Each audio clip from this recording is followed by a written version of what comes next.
যেখানে অনেক সন্তানেরাই তারা কিন্তু ছুটির দিনেও অর্থাৎ শুক্রবার শনিবারও তারা কিন্তু আমাদের এই ডে সেন্টারে আসতে চান। আমাদের ভবিষ্যৎ প্রজন্মের জীবনের সবচেয়ে গুরুত্বপূর্ণ অধ্যায় অর্থাৎ শিশুর প্রারম্ভিক যত্ন এবং বিকাশ নিয়ে কথা বলতে এখানে আমাদের এই ডে কেয়ার সেন্টারে যে দায়িত্বে আছে উনি বলেছেন একটা শিশু তার জন্ম থেকে 5 বছরের মধ্যেই তার 90% তার সেই বিকাশটা ঘটে এবং সেই বিকাশটা আমরা কিভাবে কোন পরিবেশে তাকে আমরা দিয়ে থাকি। আজকে কিন্তু আমাদের এই যে পানি সম্পদ মন্ত্রণালয়ের এই পানি ভবনে যে আমাদের ডে কেয়ারটা আছে সেই ডে কেয়ার সেন্টারে আমাদের মাননীয় প্রধান অতিথি আজকে উনি নিজেই পরিদর্শন করেছেন।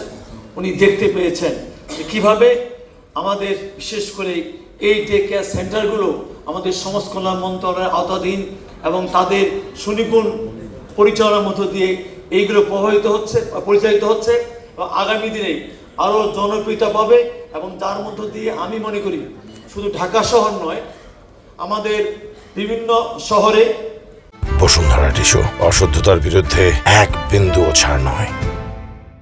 সেই ডে কেয়ারটা আরও জনপ্রিয়তা পাবে এবং তার মধ্য দিয়ে আমাদের সন্তানদেরকে আমরা সুস্থ পরিবেশ দিতে পারবো এবং যার মধ্য দিয়ে তার মেধার বিকাশ ঘটবে এবং যার মধ্য দিয়ে আমরা আগামী দিনে আমাদের মাননীয় প্রধানমন্ত্রী তারেক রহমান যে দেশের স্বপ্ন দেখছেন যে দেশের চিন্তা করছেন আমরা সে একটি সুন্দর জাতি হিসাবে ইনশাআল্লাহ আগামী দিনে আমরা এগিয়ে যেতে পারবো। আজকে আমি শুধু বলতে চাই আমাদের এই ডে কেয়ার সেন্টারে বিশেষ করে 2023 সালে জুনে এটা শুরু হয়, সেখান থেকে এখন আমাদের 60 জন আমাদের সন্তানরা এইখানে প্রতিনিয়ত এইখানে আমাদের তারা ডে কেয়ার সেন্টারে আসেন এবং আমরা অবাক হয়ে যাবেন যেখানে অনেক সন্তানেরাই তারা কিন্তু ছুটির দিনেও অর্থাৎ শুক্রবার শনিবারও তারা কিন্তু আমাদের এই ডে সেন্টারে আসতে চান। এটাই হচ্ছে আমাদের ডে সেন্টারের সফলতা।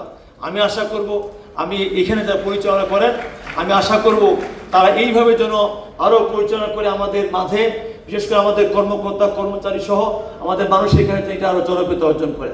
আমি শুধু বলতে চাই যেহেতু আমি পানি সম্পদ মন্ত্রণালয়ের দায়িত্বে আছি এই পানি সম্পদের সঙ্গে আসলে এই যে আমাদের শিশুদের কি সম্পর্ক আমি এখানে একটি বিষয় আপনাদেরকে বলতে চাই। এই যে আমরা আজকে যারা এখানে উপস্থিত হয়েছি আমরা নিশ্চয়ই সবাই সকালে পানি খেয়ে আসছি। আপনি কি বলতে পারেন আপনি যে 1 গ্লাস পানি খেয়ে আসছেন সেই পানিটা কি বিশুদ্ধ ছিল? আজকে আমি আমার WHO এবং ইউনিসেফের যৌথ রিপোর্ট অনুযায়ী বাংলাদেশে এখনো প্রায় 26% মানুষ নিরাপদ পানির নিঃস্ব উৎস থেকে বঞ্চিত। সেক্ষেত্রে আমার ওই সন্তান যার এই বয়স 6 মাস 2 বছর 3 বছর 5 বছর তাকে আমি সেই পানি সেই বিশুদ্ধ পানি তাকে আমি সেই স্যানিটেশন আমি দিতে পারছি কিনা। কাজেই আমি মনে করি একজন বিশেষ পানি সম্পদের দায়িত্ববান লোক হিসেবেই আমি বলতে চাই যে আমাদের সন্তানদেরকে আগামী দিনে আমাদেরকে এইভাবে গড়ে তুলতে হবে আমরা যেন তাদেরকে বিশুদ্ধ পানি এবং একটা বিশুদ্ধ স্যানিটেশন দিতে পারি যার মধ্য দিয়ে আমরা তাদেরকে স্বাস্থ্য সুরক্ষা করতে পারি। কারণ বিভিন্ন জনমতে উঠে আসছে যে বাংলাদেশের প্রায় প্রতি বছরে এই বায়ু দূষণ পরিবেশ দূষণ এবং এই পানি দূষণে কিন্তু প্রায় 1.25 লক্ষ মতো শিশুরা সেখানে মৃত্যুবরণ করে।